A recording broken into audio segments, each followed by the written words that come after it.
सर्वांना प्रेमपूर्वक नमस्कार. मी आकाश तुम्हा सर्वांचं स्वागत करतो माझ्या AWM मध्ये आकर्षित मास्टर्स या यूट्यूब चॅनलमध्ये एका नव्या व्हिडिओसोबत आणि एका नव्या व्यक्तिमत्वासोबत. मित्रांनो, आपली चालत असलेली ही मुलाखतीची शृंखला आणि त्याच्यामधला आणखी एक विशेष भाग घेऊन मी आज आपल्या समोर आलो आहे.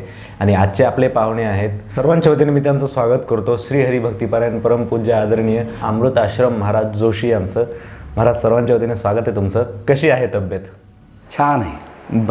थोडंसं मूळ प्रश्नापासून मी आता सुरुवात करतोय की तुमची ही वारकरी संप्रदायाची परंपरा आणि त्याच्यामध्ये पुन्हा संन्यासी धर्माचं पालन, ह्या दोन्हीचा संगम कसा, म्हणजे ही परंपरा सुरू कुठून होते नेमकं? अच्छा. शंकरम शंकराचार्यम केशवम बादरायणम सूत्रभाष्य कृतौ वंदे भगवंतौ पुनः पुनः आदिनारायण पदम धातारम चात्री सत्पदम दत्तं जनार्दनं चैव एकनाथम नतोस्म्यहम. या दोन संस्कृत श्लोकामधनं विद्वानांना, अभ्यासकांना, संप्रदायातल्या ज्ञात्या लोकांना माझी परंपरा लक्षात आलीच असेल तरीसुद्धा आमच्याकडं मूळ परंपरा अशी आहे. आमचं मूळ घराणं कर्नाटक राज्यातलं. तिथे लक्ष्मण भट्टांना एक पुत्र झाला, त्याचं नाव ठेवलं मल्हारी. भक्तराम मल्हारी, उपाख्य त्रिंबक. त्यांनी गणपतीवरती 56 कटाव नावाचं काव्य प्रकरण लिहिलं. त्याच कालावधीत त्यांना 3 पुत्र झाले, आबाजी, माधव आणि केशव. त्यापैकी जे माधव आहेत ते नैष्ठिक ब्रह्मचर्य पाळणारे होते, अविवाहित होते.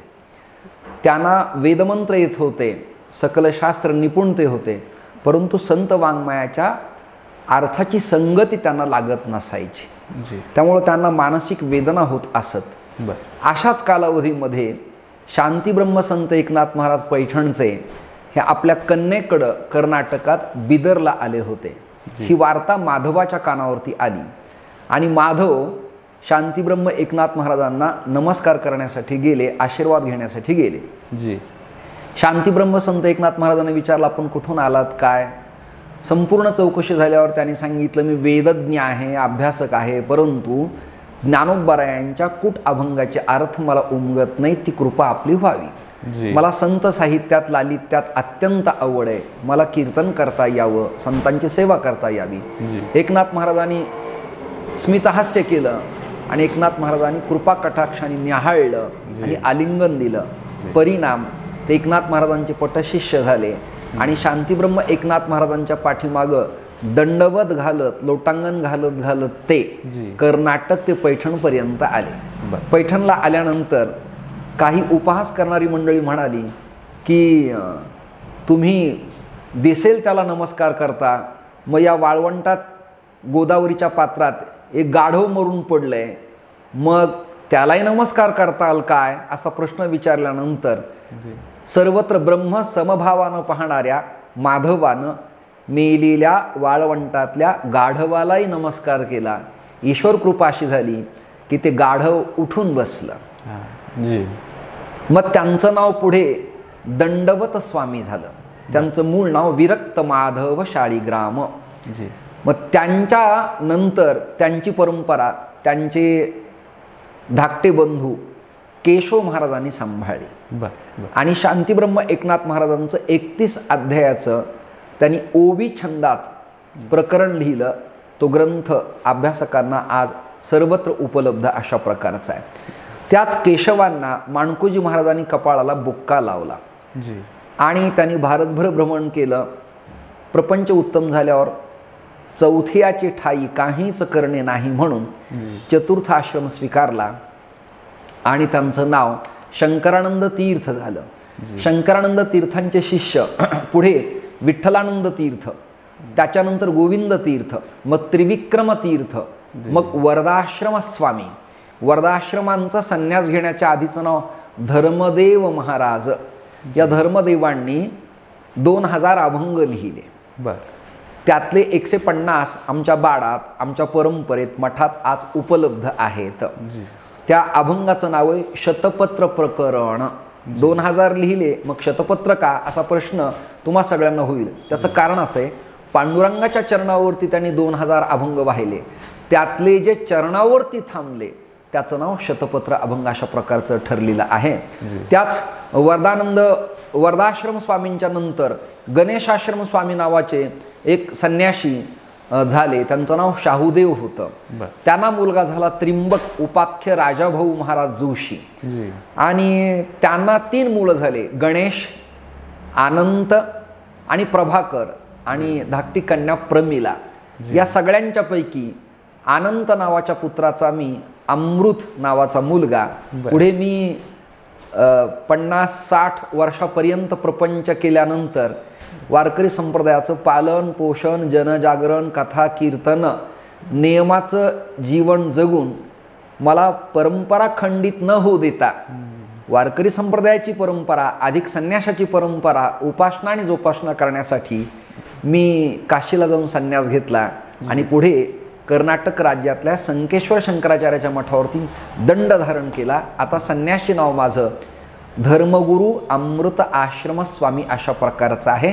असा संन्यासी आणि वारकरी समन्वय आमच्या घराण्याला प्राप्त झालेला आहे. नक्कीच. बरं, याच्यामध्ये आणखी एक विचारायचं होतं मला की भगव्या वस्त्रांना काय विशेष म्हणजे मान्यता आहे का? मी पाहिलं की संन्यासी लोक जे आहेत ते जवळजवळ भगवेच वस्त्र धारण करतात, त्याची काय विशेष महती आहे का या क्षेत्रामध्ये? असे नैष्टिक ब्रह्मचर्य पाळताना श्वेत वस्त्र आणि त्याला लंगोट असला पाहिजे, त्याला संजप सेंडी असली पाहिजे, यज्ञोपवीत असलं पाहिजे, त्याचं उपनयन व्हायला पाहिजे. किंबहुना न झाला तर निदान गळ्यात तुळशीची माळ त्याच्या असावी, त्यांनी व्रतस्थ जीवन जगावं. ब्रह्मचर्य व्रतात त्याला पीत वस्त्र म्हणजे पिवळे पण कपडे घालता येतात. प्रपंचात ग्रहस्थात सकच्छ धोतर घालून त्याला पांढऱ्या कपड्यात राहता येतं. कलियुगात वानप्रस्थ आश्रम तर वर्ज केल्यामुळे चौथा संन्यास आश्रम धारण केल्यावरती याला गेरव्या रंगात काशाय वस्त्रातले भगवे कपडे म्हणतात. तर भगव्याची संगती अशी भयरहित, गर्वरहित आणि वासनारहित हा त्रिवेणी संगम यात असल्यामुळं याचं नाव भगवा आहे. आणि वारकरी संप्रदायाचं असे श्वेत वस्त्र अंगावरती आहेत, मात्र भगवा ध्वज खांद्यावरती. याचा अर्थ असा आहे, पावित्र्य म्हणजे धवल शुभ्रपण आणि त्याग म्हणजे भगवेपण. त्याग आणि पावित्र्य एकत्र नांदलं तर समाजामध्ये आनंद प्राप्त होतो आणि समाजात आपल्या वाक्याचा प्रभाव कीर्तनात होतो आणि श्रोत्याच्या अंतःकरणाला परत तत्वस्पर्श होतो. आता आपला वस्त्रांचा विषय निघालाच आहे, तेव्हा मला एक साधारण छोटासा प्रश्न विचारायचा होता की संप्रदायामध्ये आल्यानंतर कीर्तनकाराची अवस्था पाहून त्याच्याकडे लोकांनी यावं का त्याची व्यवस्था पाहून त्याच्याकडे यावं, म्हणजे त्याचं दर्शन घ्यावं वगैरे? खरं तर व्यवस्था नावाचं प्रकरण आत्ताच सुरू झालंय. आत्ता पूर्वी पायी जायचं, हरिपाठाला थांबायचं, रात्री कीर्तन करायचं, मृदंग वाजवता आला तर भजनात बसायचं, गाता आला तर अभंग म्हणायचा, सकाळी कधी कधी काकड्यालाही उठायचं. असे प्रयास संप्रदायातल्या बुजुर्ग जुन्या लोकांनी केल्याची साक्ष मी स्वतः आहे. कालओघात प्रगती झाली, विज्ञानाच्या काळात उपकरण झाले, गाड्या आल्या, दूरध्वनी आला आणि त्या दूरध्वनी भ्रमणध्वनीमुळं एकामेकांना निरोप देणं, आपला प्रचार करणं, फोटो पाठवणं हे सहज सुलभ अशा प्रकारचं झालं. परंतु ही व्यवस्था न पाहता त्याची पारमार्थिक साधनेतली अवस्था पाहणं गरजेचं आहे. तो शुचिर्भूत असावा, वाणी पवित्र असावी, साधना संपन्न जीवन असावं, आपल्या उपास्य देवतेची सेवा त्याच्याकडनं घडावी, त्याच्या मुखातनं भगवत चिंतन सातत्यानं असलं पाहिजे आणि परंपरा न सोडता नित्य नूतन स्वीकारून समाजाचं भलं होईल, वादातीत विषय लोकात येणार नाहीत, ही दखल येणाऱ्या काळात घेणं फार गरजेचं असतं. नक्की. बाबा, एक आणखी छोटासा प्रश्न होता की संप्रदायामध्ये चरणाला इतकं महत्त्व काय आहे? आपण पाहतो देवाच्या चरणाचं दर्शन नामदेव महाराजांनी, नामदेव परी म्हणजे वारकऱ्यांचे चरण त्यांच्या समाधीवरती लागावे, त्याची धूळ लागावी म्हणून त्यांनी तिथं समाधी घेतली, किंवा कीर्तनकाराचंही लोक दर्शनच घेतात. तेव्हा चरणाला काय अशी विशेष मान्यता आहे का संप्रदायामध्ये? कारण आहे त्याचं. चरण हा पाया आहे या शरीराचा. पायाला जर विसरलं तर वरचे स्लॅब टाकता येत नाहीत, भिंत उभी करता येत नाही आणि बीम पिलेर टाकली तर त्याला तडे जातात. त्यामुळं पाया महत्त्वाचा आहे. तर या संपूर्ण देह नावाच्या गावाचा, या संपूर्ण बांधकामाचा पाया, मूळ पाय आहे, चरण आहे. आणि ज्याचं आचरण चांगलं आहे त्याची चरण दर्शनाला योग्य असतात. आणि वैज्ञानिक कारण जर आपण विचारलं तर एक निगेटिव्ह आणि एक पॉझिटिव्ह यातनं वाहकता असते. जी जसं करंट सप्लाय वाहत असतो आणि मग दिवा पेटतो, प्रकाशित होतो. सोडियम व्हेपर लॅम्प असेल, ट्यूब असेल, फिलेमेंट असतील, ते पेटतात, प्रकाश पडतो, लख्ख प्रकाशात अभ्यास करता येतो, नाटकं पाहता येतात, कीर्तन ऐकता येतं, लिहिता येतं इत्यादी. जी तसं श्री गुरु चरणाला स्पर्श केल्यानंतर ऊर्जा संक्रमित होत असते आणि ती चरणामध्ये असते. जसं एखाद्या केबलमध्ये कंडक्टर तारा असतात वाहक, तसं या केबलमधनं वाहणाऱ्या या 5-5 तारा आहेत. जी त्याला स्पर्श केला की ये हृदयीचे ते हृदयी हे संक्रमण होत असतं.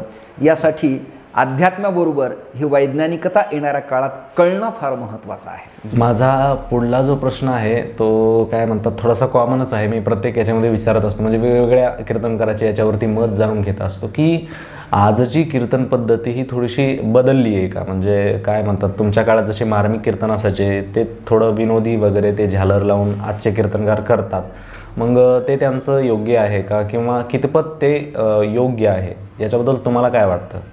मुळात असे, God is law and man is law. मानवनिर्मित कायद्याप्रमाणे ज्याला त्याला स्वायत्तता आणि स्वातंत्र्य असल्यामुळं येणाऱ्या काळात एखाद्याला प्रतिबंध घालणं फार घातक आहे. मग पक्ष संघटना असेल, संप्रदाय असेल, एखाद्या मंडळाची बांधणी असेल, प्रपंचातली माणसं आपलं कोणी ऐकत नाहीत, तर सगळ्यांना सांगून त्यांच्यात बदल होईल असं वाटत नाही. तरीसुद्धा आपली जी मूळ परंपरा आहे त्या कासेला न सोडता, चरणाला न सोडता काही नाविन्यपूर्ण नक्की कीर्तनात मांडावं, पण अधिक प्रमाणात नृत्य करणं, बिभत्सपणाची भाषा असणं, अक्राळ विक्राळ ओरडणं, सिनेमाच्या किंबहुना हिंदी चित्रपटातील गाण्यांच्या चाली लावणं, स्वयंरचित कविता कीर्तनामध्ये मांडणं, ही गोष्ट फार काळ टिकणारी नाही आहे.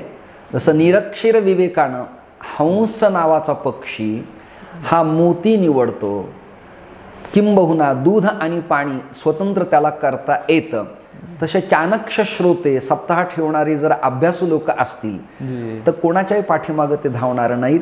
तरीसुद्धा नवीन लोकांना माझी सूचना आहे, विनम्रतेनं प्रार्थना आहे, ते माझेच आहेत, माझं ऐकतीलही, माझ्यावर त्यांची श्रद्धा आहे की आपणही जुन्यांचा आदर करावा आणि नवीन चिंतन तुमचं मांडत असताना पूर्वासुरीला न विसरता आपली भूमिका स्पष्ट आणि स्वच्छ समाजापर्यंत मांडायला हवी. एक छान वाक्य मला आठवलं आहे आत्ता, जुन्यांचा कर्मठपणा आणि नवीन लोकांचा ताठरपणा जर शिथिल झाला तर भारतात रामराज्य होईल आणि महाराष्ट्रात शिवराज्य निर्माण होईल. ही गोष्ट ध्यानात धरण्यासाठी. नक्कीच नक्कीच.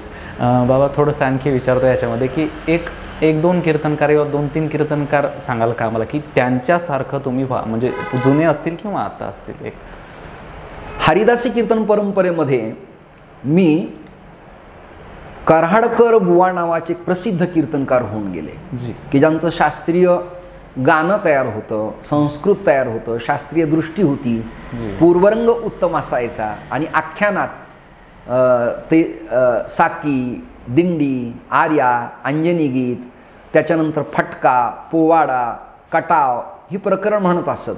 तर एक रसाळ कीर्तन होतं.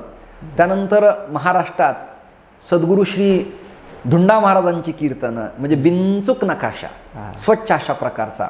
आळंदीत श्रद्धे श्री साखरे महाराजांचं कीर्तन, एकदम स्ट्रगल स्टडी करणारं, बृहत प्रस्थानत्रयाची भाषा, म्हणजे चांगल्या मराठी MA वाल्यांना सुद्धा त्यांचे वाक्य कळणं कठीण, इतकी विद्वत्ता अशी कीर्तनं.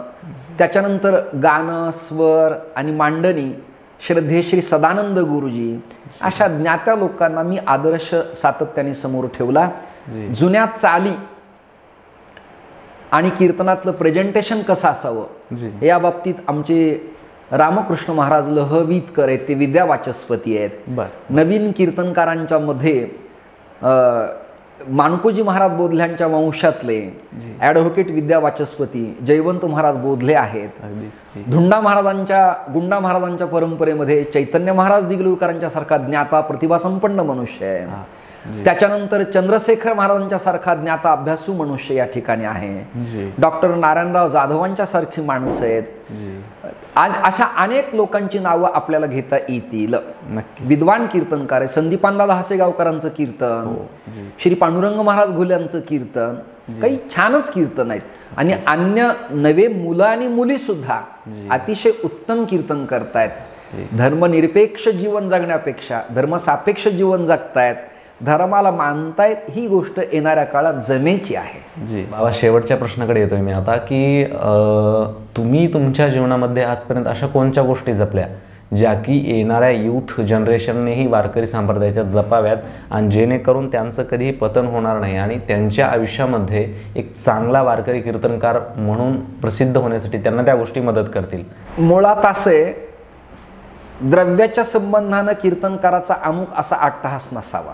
जी जे मिळेल ते सुखानं घ्यावं, अधिक मिळालं तर परत द्यावं, कदाचित कमी काही मिळालं तर नाराज न होता फार तर फार तिथे न जावं, परंतु अवहेलना होणारी वाक्य, लोक नाराज होतील अशी विधानं आपण करू नयेत. जी दुसरं प्रकरण, कीर्तनाला गेल्यानंतर एक आपला परिवार निर्माण व्हावा. तिथे 4 मुलं एज्युकेटेड आणि काही अभ्यासक मुली जर आपल्या अध्यात्मविद्येच्या या प्रचाराच्या पथावरती आले जी तर आपल्याला आपल्या कर्माचं श्रेय मिळाल्याविना राहणार नाही.